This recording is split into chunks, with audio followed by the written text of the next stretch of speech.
बिहार झारखंड की हर बड़ी खबर अब आपकी जेब में। क्या आप बिहार और झारखंड की खबरों से पीछे रह जाते हैं? इंडिया न्यूज वायरल के साथ जुड़े और पाए सबसे तेज अपडेट्स। चाहे वो राजनीति हो, वायरल वीडियो हो या आपके शहर की ताजा घटना, सब्सक्राइब क्यों करें? सबसे तेज ब्रेकिंग न्यूज अलर्ट्स के लिए वायरल और ट्रेंडिंग वीडियो सबसे पहले, सच्ची और सटीक रिपोर्टिंग। देर ना करें, आज ही सब्सक्राइब बटन दबाएं और अपडेटेड रहें। सरायकेला जिले के चांडिल अनुमंडल क्षेत्र में जंगली हाथियों का आतंक जारी है। बीती रात खुखड़ू प्रखंड के लेटेमदा पंचायत अंतर्गत नूतनडीह गांव में जंगली हाथी के हमले में एक किसान की दर्दनाक मौत हो गई। मृतक की पहचान 50 वर्षीय बुका महतो उर्फ नौरांग महतो के रूप में हुई है। इस हादसे के बाद पूरे क्षेत्र में शोक और दहशत का माहौल बन गया है। घटना की सूचना मिलते ही चांडिल रेंज के रेंजर शशि प्रकाश और फॉरेस्टर राधा रमन ठाकुर मौके पर पहुंचे। वन विभाग की ओर से मृतक के परिजनों को त्वरित सहायता के रूप में 50,000 रुपए नगद मुआवजा दिया गया। शेष मुआवजा राशि का भुगतान सरकारी प्रक्रिया के तहत आवश्यक औपचारिकताएं पूरी होने के बाद किया जाएगा। ग्रामीणों की सुरक्षा को ध्यान में रखते हुए वन विभाग ने 3 टॉर्च लाइट और हाथी भगाने के लिए बम पटाखा भी उपलब्ध कराया है। घटना की जानकारी मिलने पर कई जनप्रतिनिधि भी मौके पर पहुंचे। पूर्व जिला परिषद उपाध्यक्ष अशोक साहब उर्फ माझी साहब, जिला परिषद प्रतिनिधि सुनील महतो, लेटेमदा पंचायत के मुखिया इंद्रजीत सिंह और नूतनडीह गांव के ग्राम प्रधान हिमांशु कुमार सिंह ने घटना पर गहरा शोक व्यक्त किया। पूर्व जिला परिषद उपाध्यक्ष प्रतिनिधि अशोक साहू ने कहा कि हाथी के लगातार गांव की ओर आने से ग्रामीणों की जान खतरे में है और वन विभाग को इसका स्थायी समाधान निकालना चाहिए। जिला परिषद उपाध्यक्ष प्रतिनिधि सुनील महतो ने इसे बेहद दुखद घटना बताते हुए प्रभावित क्षेत्रों में निगरानी बढ़ाने और किसानों की सुरक्षा के लिए ठोस कदम उठाने की मांग की। लेटेमदा पंचायत के मुखिया इंद्रजीत सिंह ने कहा कि किसान अपनी फसल की रखवाली के दौरान जान गंवा रहे हैं। ऐसे में पीड़ित परिवार को हर संभव सहायता मिलनी चाहिए और हाथी रोधी व्यवस्था को मजबूत किया जाना जरूरी है। वहीं ग्राम प्रधान हिमांशु कुमार सिंह ने कहा कि गांव में दहशत का माहौल है और लोग रात में खेत जाने से डर रहे हैं, इसलिए नियमित गश्त और सुरक्षा उपकरण उपलब्ध कराना आवश्यक है। पुलिस और प्रशासन की मौजूदगी में शव को कब्जे में लेकर पोस्टमार्टम के लिए भेज दिया गया है। घटना के बाद ग्रामीणों ने वन विभाग और प्रशासन से हाथियों की आवाजाही पर नियंत्रण, नियमित गश्त और स्थायी समाधान की मांग की है। India news viral Bihar Jharkhand के लिए चांडिल से विकास ठाकुर की रिपोर्ट। नहीं, यहाँ का घटना तो यही है कि टेंडम में हाथी आया। इनका घर यहाँ पे है, किनारे में खलिहान है, वहाँ पे तो लगता है पेशाब साफ करने के लिए निकले, क्योंकि धान उन तो वहाँ है नहीं। हाँ, तो इसी क्रम में एक हाथी अचानक आ गया, जिसके चपेट में ही आ गए।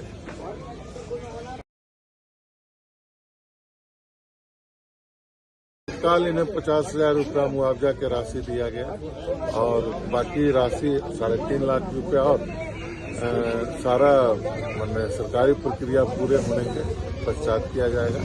अभी पंचनामा हो गया, इसके बाद ये पोस्टमार्टम के लिए भेजा जा रहा है। सरायकेला रोकथाम के लिए तो निरंतर व्यवस्था है। अभी तो फिलहाल 1 किलोमीटर में हम लोग वायर भी लगाए हैं, रामनगर से वहां तक क्या बोलते हैं शॉर्ट सर्किट वायर लगाए हैं, सोलर वाला। हाँ, उससे उस तरफ हाथी का प्रकोप रुका है। फिर आगे सरकार में प्रपोजल देने का है प्रस्ताव बाकी सीमावर्ती इलाकों में। और रोकथाम के लिए तो जो टीम है निरंतर लगा हुआ है। वहाँ परसों यहाँ यही टीम थी, मतलब आधा किलोमीटर आगे है, लेकिन सुदूर इलाका है और टीम का मतलब उतना अत्यधिक टीम मेरे पास उपलब्ध भी नहीं है। एक युवा की टीम है और और स्थानीय लोगों के सहयोग से टीम का रूप में काम लिया जा रहा है। और हाथी एक जगह नहीं, विभिन्न जगह रहता है। इसे आज यहाँ भी है, रामनगर में भी है, कतला में भी है, सिरू में भी है। तो भाई अब हाथी बड़ा जानवर है, कहीं से कहीं तुरंत कभी से कभी बॉर्डर का इलाका है, आ जाता है। हाँ, कभी तमाड़ तरफ से तो कहीं बंगाल तरफ से। हाँ, तो हम लोग तो जितना बन रहा है और ग्रामीणों को टॉर्च, ये पटाखा, अभी जो भी सहयोग जहाँ इस तरह का आवश्यकता है निरंतर आपूर्ति किया जा रहा है। कि जब सूचना है तो घर से बाहर नहीं निकले, सावधानी बरतें। हाँ, और जगह जगह हम तो प्रस्ताव भी 10 उस तरह का लाइट भी जुग्गीलोंग में लगाया गया है कि जिसके जो उससे रेज निकलता है उससे हाथी उस तरफ गांव तरफ नहीं। इस क्षेत्र में लगातार हाथी का आगमन है और हर किसी जगह डाटम हो, सपारुम हो, पोइलोंग हो और गार्ड चाहे फॉरेस्टर हो, रेंजर हो, इन लोग भी काफी प्रयास कर रहा है टीम। लेकिन हाथी एक झुंड था, झुंड से क्या हुआ, चितर बितर हो गया, कभी दो ठो इधर, कभी दो ठो उधर, कभी दो ठो इधर। लेकिन मैं सरकार से आग्रह करना चाहता हूं कि इसका विकल्प व्यवस्था किया जाए, स्थायी व्यवस्था किया जाए, ताकि इस हाथी को कहीं ऐसा जगह है जो शिफ्ट किया जाए। अभी हम देखे बंगाल गए, बंगाल में चारों तरफ वो जो तार लगाया, एसीडीसी वाला तार लगाया जाता है, जिधर से आता है उस तरह का तार का व्यवस्था किया पूरा बंगाल में। बंगाल में परमानेंट गाड़ी और टीम का व्यवस्था किया है, लेकिन यहाँ पर हम लोग को ये व्यवस्था नहीं है। लेकिन जो सुनने में आया कि सरकार का व्यवस्था में कहीं कमी है। अगर हम रेंजर साहब से भी बात किए, फॉरेस्टर साहब से भी बात किए, वैसा कुछ व्यवस्था यहाँ पर नहीं है, जिसके कारण से इन लोग उस चीज को मतलब संभल नहीं पा रहा है। इसीलिए मेरा सरकार से ही आग्रह है कि इसका विकल्प व्यवस्था किया जाए, या बंगाल के तौर पर जो एसीडीसी का जो तार लगा हुआ है, जिधर से हाथी आना जाना करता है, जिस गांव में ज्यादा घुसता है, जिस गांव में मारता है, ये एक बार नहीं दूसरा तीसरा बार हो गया इस गांव में हाथी ने जो मारा। तो इस तरह का घटना बार बार घट रहा, धान खा रहा, किसी का सब्जी खा जा रहा, हजारों आदमी का सब्जी खा रहा है। लेकिन करीब 10% 20% लोगों को मिल भी रहा है, कोई फॉर्म भर रहा, बहुत सारा प्रोसेस है, साल में 2 साल में मिलता है। लेकिन यहाँ पर तो गरीब आदमी साल भर का चास मेहनत करके खून पसीना से करता है और 10 मिनट में हाथी का झुंड आके पूरा फसल को बर्बाद करके जाता है। इसका जिम्मेवार सरकार है, जो कि मैंने रेंजर साहब से भी बात की है, फॉरेस्टर साहब से भी बात की है। तो इन लोग का व्यवस्था जो है, जो व्यवस्था है, सिर्फ फटाका और 2 लाइट देने से ही हाथी का व्यवस्था नहीं होता है।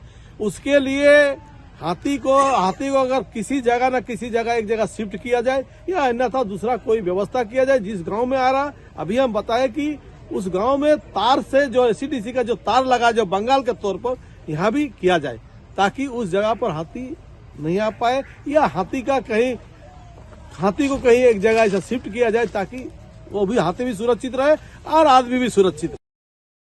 अशोक साहब, पूर्व जिला परिषद उपाध्यक्ष, सरायकेला खरसावां। क्या मुआवजा देके ही मतलब इस तरह का हाथी का भरपाई कर सकते हैं क्या? इनके लिए उन लोग मेरा अगर आवाज अगर सरकार तक भी पहुंचेगा तो हम सरकार को यही गुजारिश करना चाहूंगा, इनके लिए नियम बनाया जाएगा और एक टीम गठित किया जाएगा। इन लोग तो टीम के बारे में बात करता है कि टीम गठित किया गया है, लेकिन वो टीम बोलता है इन लोग काम नहीं करता है। इसलिए काम नहीं करता क्योंकि हो सकता है कि उन लोग को वेतन नहीं मिलता होगा, या तो उन लोग का कोई इंश्योरेंस नहीं होगा। तो सरकार से और प्रशासन विभाग से मैं अपील करना चाहता हूँ कि उन लोग को इंश्योरेंस बनाया जाए और उन लोग का जो गठित किया हुआ टीम का जो नंबर है वो सार्वजनिक किया जाए, ताकि जिस गांव में जहां भी हाथी दिखा जाए उन लोगों को सूचना जल्द से जल्द उनको मिले। आज ये घटना मोटा मोटी 3 बजे के आसपास में हमको खबर मिला है। 3 बजे के आसपास में हाथी मतलब यही सामने गुजर रहा था। उसका 3:20 में ये खबर मिला कि हाथी किसी व्यक्ति को मार दिया, जो कि यहाँ पे जो पड़ा हुआ है। और ऐसा घटना हमेशा कुकरू प्रखंड के लिए ये आम बात है, होते रहता है। लेकिन प्रशासन आते हैं और आके यहाँ मुआवजा देते हैं, जो भी सरकार की तरफ से मुआवजा है, उसके बाद चले जाते हैं। उसके बाद इसके कोई और पहल नहीं किया गया है आज तक। घटना होने के बाद ही उससे पहले इन लोग का कोई नामोनिशान नहीं मिलता। अगर टॉर्च इन लोग वितरण करने का जो बात कहा रहा यार इन लोग के मुंह से, कि बकाए भी इन लोग के साथ में जिनका ताल्लुक है, जिनका सब नंबर है, वही लोग इन लोग टॉर्च देता होगा। लेकिन यहाँ ग्राम पंचायत के स्तर में किसी मुखिया को, किसी प्रधान को, किसी वार्ड को, किसी बिना सूचना के इन लोग अपना टॉर्च वितरण करता है, वो चल जाता है। सतर्क कैसे रहेंगे? ग्रामीण सतर्क घर में रह सकता है, क्या हम लोग जंगल थोड़े जाते हैं? और इससे ज्यादा सतर्क क्या रह सकते हैं? अब घर में आके अगर किसी को मार देगा हाथी, तो उससे ज्यादा सतर्क और क्या मतलब बरत सकते हैं? मेरा नाम हिमांशु कुमार सिंह है, हम इस गांव का ग्राम प्रधान हैं। तो दुख की घड़ी में और दुख की बात है, आज जो घटना घटा, इस तरह घटना पहले से भी 2-4 जगह हुआ है। हम चाहेंगे कि प्रशासन, वन विभाग इसके लिए ऐसा रैंकिंग ये करे कि अपना जो दस्तावेज टीम है उसको अलर्ट रखे और हर जगह एक्टिव के तरफ से उसको भगाने का प्रयास किया जाए, क्योंकि ये इलाका दहशत फैला हुआ है हाथी का चलते। आज नहीं पहले से ही दहशत फैला हुआ है, जिसके कारण हमारा इलाका में पूरा माहौल ऐसा है क्योंकि आदमी रात को निकलने में बहुत ये करता है, भय महसूस करता है। कहीं भी जाने से पहले सोचता है कि रास्ते में कहीं हाथी ने मुझे मार नहीं दिया। और ऐसा घटना जैसे कि आपको बुरुडी का आगे जंगल है, उसमें अड्डा बना हुआ है उस जंगल में हाथी के, और उस जंगल से ही उन लोगों का सफ़र होता है। और ऐसे तो आज एक हाथी आया है, लेकिन इसके पहले 12, 15, 18 को हाथी यहाँ घूमता है। लेकिन हमारा कहना है कि इसको जो अभी जो डेथ किया गया है उसका तो मुआवजा मिलना चाहिए और सही रूप से मिलना चाहिए, और जल्द से जल्द इस परिवार के लिए यथासंभव जो भी प्रशासन का माध्यम से बेनिफिट है उस बेनिफिट को परिवार को मिलना चाहिए, जिसके चलते उसका परिवार के कुछ लाभ होगा। और इसी आशा उम्मीद के साथ मैं यहाँ पहुँचा हूँ कि आज जो घटना घटा और एक हाथी ने इसका जान ले लिया, उस हाथी को आज ही यहाँ से रेकिंग करके भगाने का प्रयास किया जाए, चूँकि और दोबारा इस तरह का घटना ना घटे। मेरा परिचय सुनील कुमार महतो, झारखंड आंदोलनकारी, वर्तमान वाइस चेयरमैन का प्रतिनिधि। मिलना चाहिए, वन विभाग जो सुरक्षा मिलता है सुरक्षा देना होगा, और जो हाथी भगाने का दस्ता आता है उन लोग को समय समय पर आना होगा क्षेत्र में। उतना तो दिखाई नहीं देता है, कभी कभी आता है और हाथी निकलने का टाइम भाग जाता है। विभाग से यही मांग है वो जो हाथी भगाने का दस्ता फील्ड में विजिट कीजिए और हाथी को सुरक्षित जगह में भेजिए।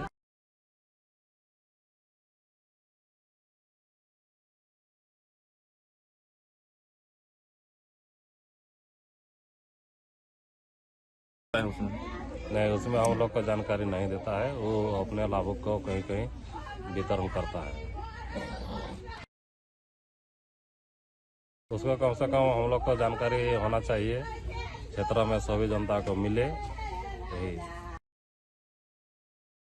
यही इंद्रजीत सिंह मुंडा, लेटन पंचायत के मुखिया प्रतिनिधि।